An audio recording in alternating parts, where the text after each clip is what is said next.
Panoorin ang pagnanakaw ng halik ni Paolo Avellino sa ating Chinito Princess habang nasa entablado ng Sorsogon.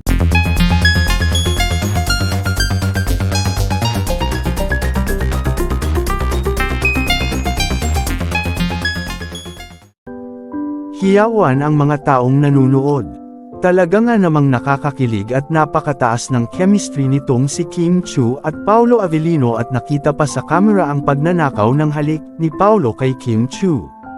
Makikita sa video ang mga taong nanunood sa show nitong dalawa at naging mainit at masigabo ang pagtanggap ng mga taga Sorsogon para ipakita ang pagmamahal nila sa tambalang Kim Chiu at Paolo o mas kilala bilang Kim Pao.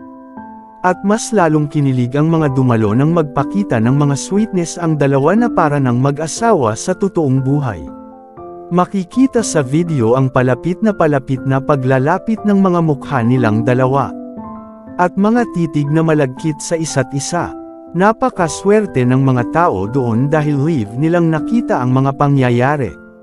Na parang nangyari sa mga teleserye nila katyulang ng What's Wrong with Secretary Kim. Hinatid nila ang kanilang teleserye sa Sorsogon para live itong makita ng mga tao.